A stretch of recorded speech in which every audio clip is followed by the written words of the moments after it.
I spent a long time planning an unforgettable seaside trip for my girlfriend's birthday. Every detail carefully thought out to make her happy. But at the last moment, she chose to spend the day with her friends instead, without even talking to me about it. Everything fell apart, and I realized her priorities were nothing like mine. I was sitting on the floor leaning against the couch. Next to me lay an empty gift box, and on the table, neatly folded printouts of plane tickets. On my laptop screen blinked an email from a hotel in San Diego. Your refund has been processed. We hope to see you again in the future. I didn't even bother closing it. I just stared into nothing. Music from someone's party was playing in the background. Loud voices, laughter, someone shouting over the beat. I didn't need to guess. It was Bella's voice. She was celebrating her birthday with her friends, and without me. Just a couple of weeks ago, she told me, I've always wanted to spend my birthday by the ocean. Just the two of us. That would be perfect. I smiled and nodded, already knowing I was going to make it happen. I took time off work, spent part of my savings, booked a cozy hotel, reserved a spa session, and planned a dinner on the terrace. I kept everything a secret. I wanted to see her eyes when she realized it wasn't just a trip. It was her wish coming true. I knew she'd been tired, craving a getaway, a break from the office, the city, and the constant chorus of advice from the group she called her friends. But a few days before her birthday, she came home with a certain look on her face. She was holding a mug of tea like it was a shield. She walked over slowly, sat on the edge of the bed, and exhaled. So, the girls and I made plans for a birthday party a while ago. I completely forgot. I really want to spend the day with them. I hope you're okay with that. We can celebrate together some other time. I froze. I didn't know what to say. I thought maybe she'd see it in my eyes, that I had something special planned. I stayed quiet, but inside something twisted. I didn't yell. I didn't guilt her. I just asked softly, is there any way you could reschedule? She tensed right away. Her voice turned colder. It's my day, Alex. I get to decide how I spend it. I don't owe you an explanation. That night, I canceled the trip. No drama, no scene. I opened my email, found the booking, and clicked the button. The refund was partial, but I didn't care. I didn't want to beg. I just felt that if someone truly wanted to spend time with you, they wouldn't look for excuses. On her birthday, I woke up early. I just lay there in silence. Later, I started cleaning the apartment, mindlessly, without thinking. In the evening, one of my friends dropped by with pizza, sat next to me, turned on the game. I didn't eat. Every now and then, I picked up my phone and opened Instagram, only to see more of Bella, wearing a gold paper crown, holding a drink, laughing. One of her friends had captioned the photo, "This is what a real queen looks like." I closed the app and shut off my phone. It felt like I was a prop, something convenient to remove from the stage when the main cast arrived. That night, I couldn't sleep. Not one thought would leave me alone. I wasn't asking for anything unreasonable. I just wanted to be the priority. Just once. Not after a group discussion, not as a compromise, just chosen. But again, I wasn't. For the first time, I started wondering, how serious were our relationship really if one day was enough for her to erase me from the picture? I'm not jealous. I don't expect to be the center of someone's universe. I never complained about her weekends with the girls or the bar nights or brunches that lasted until dinner. But this one day felt different. It was supposed to be ours. We started dating nearly a year ago. We met at a design workshop. I was speaking, she was in the second row, taking notes. I approached her during the coffee break. We hit it off instantly, but when I asked her out, she turned me down. I assumed she just wasn't interested. But a week later, she messaged me first. Later, she told me the initial no wasn't really her decision. She'd asked her friends what they thought, and they said I seemed too boring. A week later, once she had convinced them I wasn't that bad, we started talking again. At first, I found it kind of funny. Everyone has close friends, maybe it's her comfort zone, to check in with them before making a decision. But over time, I started to notice that she couldn't decide anything without their input. It was like she had no internal compass of her own. Even when I invited her on a weekend trip, she couldn't answer right away. She had to check what the girls are planning that weekend. The girls. It was always the girls. I knew them all. Their names, faces, favorite phrases. I'd even met a couple of them in passing. They seemed nice, polite enough, though sometimes I caught a look in their eyes, like they were assessing me, not as a person, but as some sort of project. A few weeks ago, we were lying in bed. Her cheek had a red pillow mark, and she mumbled half asleep, I wish I could spend my birthday at the ocean. Just the two of us, no one else. I didn't say anything then, but that same day I started planning. I didn't just want to give her a gift. I wanted to give her what she'd wished for. I knew how exhausted she was from work, from the chaos, from the roles she had to play every day. At the beach, she could have exhaled. We could have sat barefoot in the sand, eaten ice cream, said nothing, and laughed about everything. I didn't make a big show of it. I just booked the flights, paid for a boutique hotel, found a dinner spot overlooking the bay. Everything was nearly ready. All I had to do was wait for the right moment to surprise her, and I truly believed it would be perfect. Until she said those words. We already made plans, the girls and I. It was like someone turned the lights off inside me. Everything collapsed. Not because the trip was canceled, but because, essentially, she said, "Not you." Not directly, not harshly, but clearly enough to make my chest tighten. She chose them, like she always did, like in every small choice, and everything I had planned became nothing more than paper and pixels. I canceled everything silently. No comments. I still held on to a small hope that maybe she'd realize something, that she'd change her mind in the morning, that she'd say, "Actually, I want to go with you. Let's be together." But nothing changed, not that day, not the next. The day before her birthday, I woke up with this gnawing feeling that I didn't belong in my own relationship. Bella was pacing the apartment, humming to herself, trying on dresses, shoes, makeup, giggling as she held up earrings in the mirror. She was glowing, thrilled about the party ahead. And in that glow, there was absolutely no room for me. I watched her from a distance, like she was a roommate I used to date, but not anymore. I didn't mention the trip. It felt like if I said a word, it would come out like an accusation, like a guilt trip. And I didn't want to be that guy. I wanted her to realize it on her own. But she didn't, or maybe she did, and chose to ignore it. While she did her makeup, her phone kept buzzing. Their group chat, laughter emojis, last-minute plans. She read messages out loud. Who was bringing what the dress code was, who had already gotten tipsy at pre-party drinks. I sat in the next room, like I didn't exist. When she left, the silence was deafening. I opened my laptop and tried to work, but my mind wouldn't cooperate. Something inside me was boiling. Not anger, just that dull, wordless kind of hurt.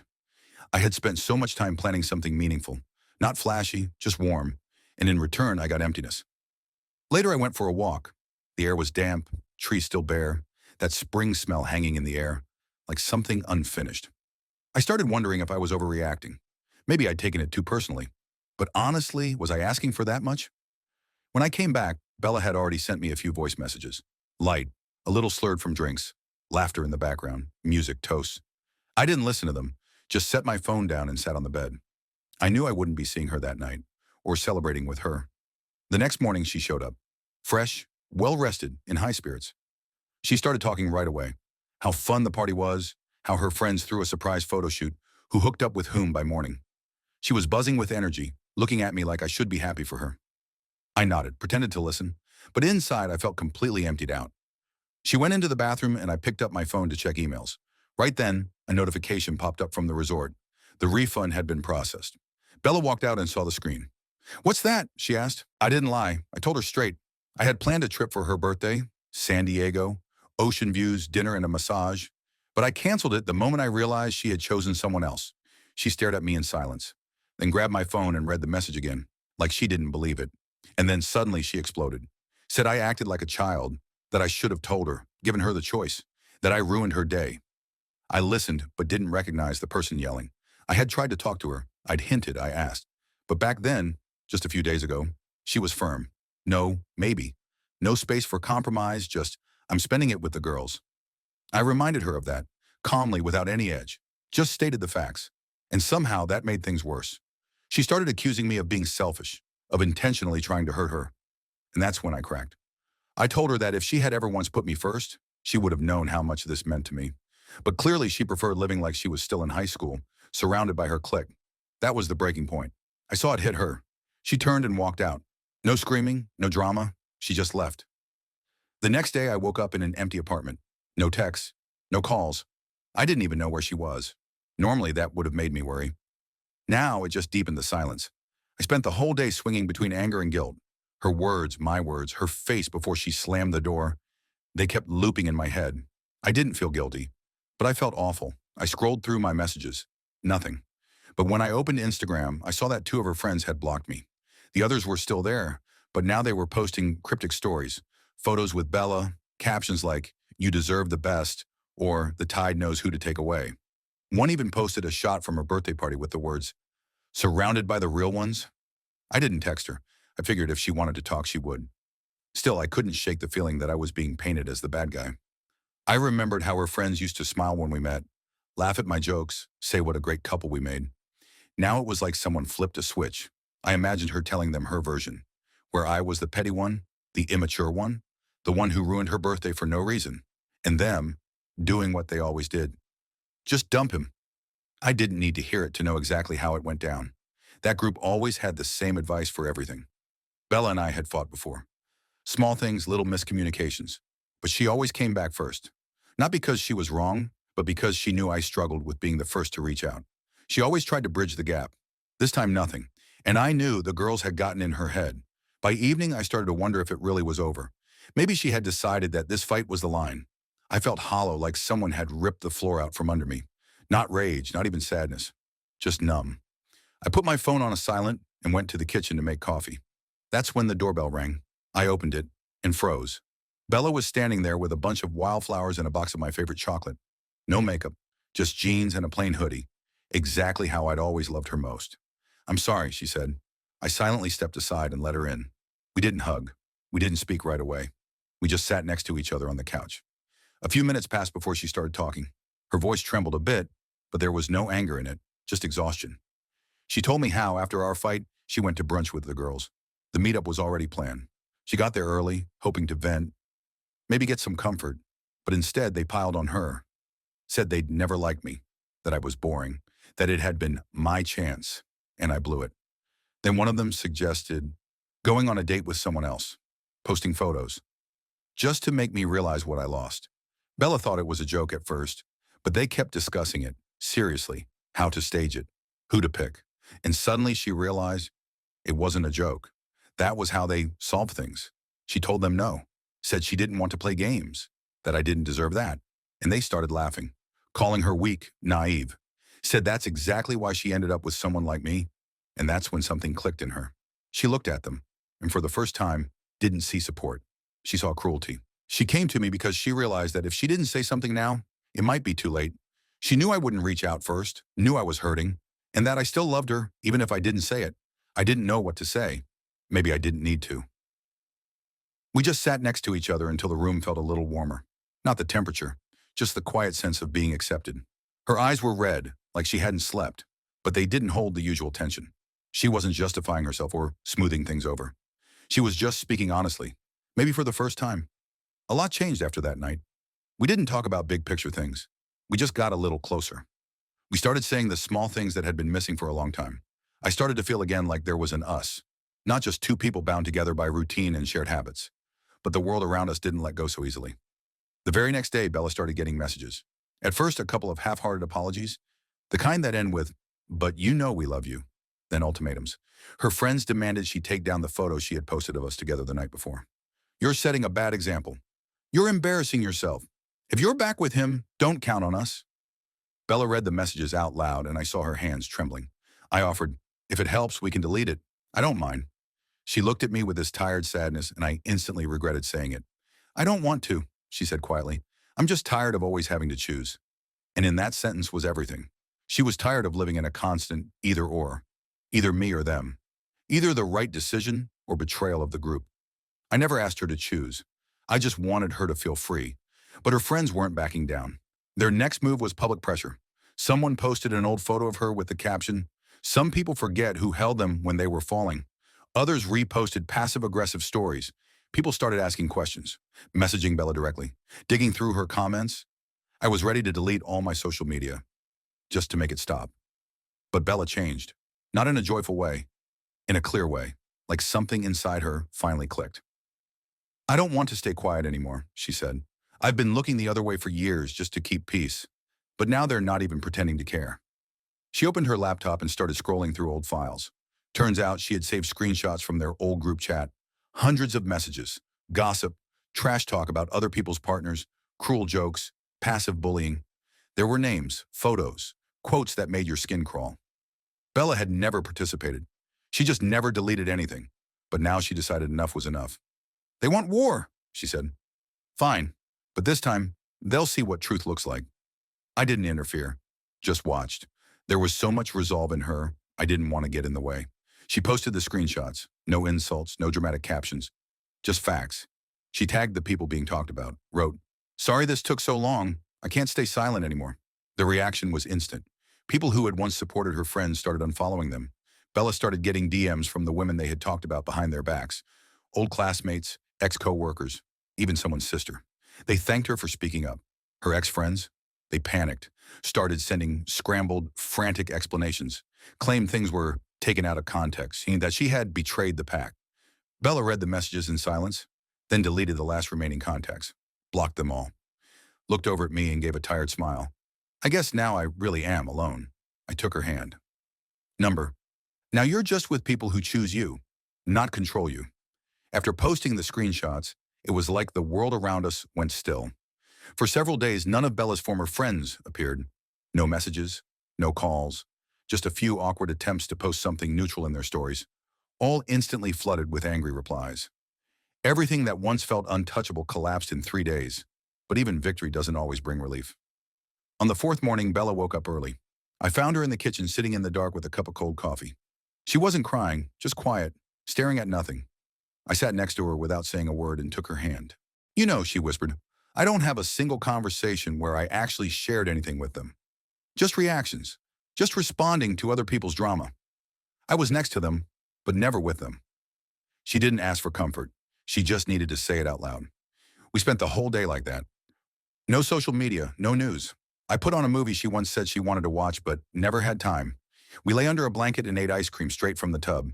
She didn't laugh. Not yet. But she stopped being silent. The next day I suggested we get away. Not forever. Just for the weekend. No plans, no luggage. I booked a cabin in a quiet lakeside town where we could walk without running into anyone.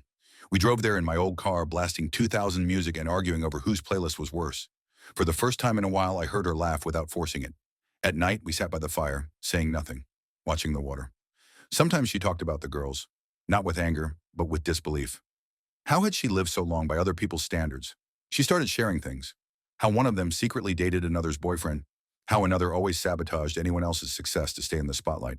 Things that once seemed normal now reeked of rot. She didn't talk about revenge. She didn't say she regretted anything. She just said, I feel lighter. And those 3 words meant more than any apology. Because for the first time, she wasn't saying what she should.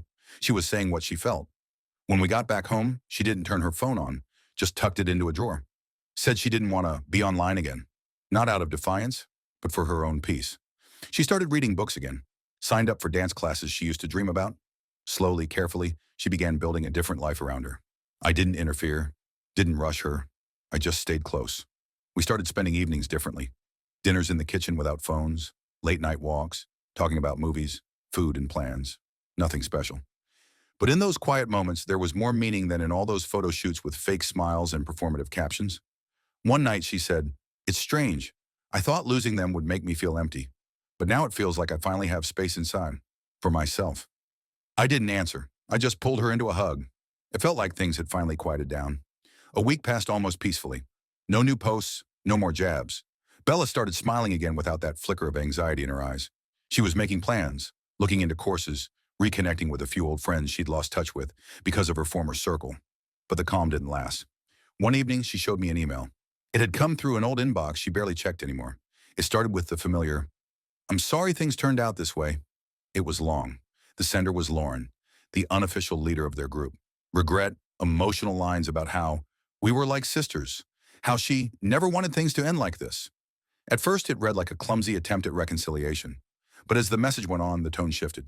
Between the lines, there was coldness. You do realize that if we start digging, everyone has skeletons in the closet. And some of us could really get hurt if certain conversations from the past ended up in the wrong hands. It ended with fake concern. I just want to protect you from more backlash. Take the post down. Let's just leave it all behind. Bella read the message silently. Then she looked at me and asked, is this blackmail? I nodded. No explanation needed. That's exactly what it was. Veiled, spineless, but unmistakably clear. Erase what's inconvenient, or we'll start pushing back. I immediately wanted to go to a lawyer. I had a contact who could draft a formal cease and desist, but Bella stopped me. Not yet, she said. I want to respond. Not with fire, with calm. The next day she wrote a post. No names, no drama. Just a short, steady message. If you've ever tried to silence me with threats, that says more about you than it does about me. Silence isn't peace, it's fear, and I'm not afraid anymore. She turned off the comments and went for a walk. And when she came back, she told me a few people had messaged her privately. People who had once stood on the sidelines, who'd seen what happened but were too afraid to go against the core group. Some apologized. Some shared their own stories. People she barely remembered, now reaching out with kindness. Meanwhile, Lauren and the others made one last desperate move. They posted cryptic stories, calling it all a performance and hinting at playing the victim. But it didn't land this time. People were tired of the toxicity. They craved honesty. And Bella had finally found her voice. And people could feel that. That evening, I saw something new in her. Not anger, not pride, just calm. Like she finally felt in control of her own life. She said, if this had happened a year ago, I would have apologized first. Even if it wasn't my fault, just so no one would be mad at me. But now, I don't care if they're mad. I don't owe anyone my comfort anymore. I wrapped my arms around her and realized everything we'd been through had led to this. It may have cost her old connections, but in return, she'd gained something you can't put a price on, the freedom to be herself. 2 weeks passed, and suddenly it became clear it was over. Not with a bang, not with a final scandal or some dramatic scene, just over. At some point, the messages stopped. No more threats, no more baiting. It was like all that hostile energy had burned out against calm indifference. Bella could finally breathe again. She didn't look back, didn't check their pages, didn't chase explanations. She just lived. Mornings were for coffee and stretching. Days were filled with work, dance classes, and her new online course. Evenings were slow, cooking dinner together, a glass of wine, a movie we picked as a team. Our life had become quiet, simple, real. We didn't talk much about what had happened.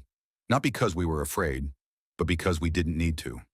Everything that had to be said had already been lived. In every small gesture, every glance, where there used to be tension, there was now peace. One night, while we were having dinner on the balcony, Bella looked up and said, "Remember that trip you planned? The one to San Diego?" I nodded. "I still want to go, but only if we do it together. Not you taking me, not me following you. Just us. Two people choosing to be with each other." It wasn't a proposal. It wasn't a gesture to make up for anything. It was a truth. Quiet, honest, grown up, without romantic fluff. Just the wish to share a moment. Not because we had to, but because we wanted to. A week later, we booked the trip. Same hotel, same destination. Just a month later. Everything the same, yet completely different. When we arrived, it was chilly. The ocean was loud. The sun kept hiding behind clouds. We walked the beach in hoodies, held hands, ate sandwiches from a nearby cafe. We didn't need anything flashy. No photo shoots, no tagging, no validation from anyone. One evening, we sat on the hotel's veranda, and Bella said, "I'm not waiting for anyone to tell me I did the right thing anymore. I just know I didn't betray myself. And that's enough." This story could have ended differently if she had stayed in that circle, if I had stayed silent, if we both had kept trying to be convenient. But at some point, someone has to say enough. Not in anger, not in protest, just out of respect. For themselves. Sometimes becoming yourself means losing what you thought was essential. Sometimes it means disappointing the very people you feared losing. Sometimes it means realizing that being the nice one isn't the same as being alive. I don't know how life will unfold from here, but I know this. None of it was in vain. Because now, when I look at Bella, I don't see the girl who was afraid to say no. I see a woman who finally learned how to choose. And for the first time, she chose herself.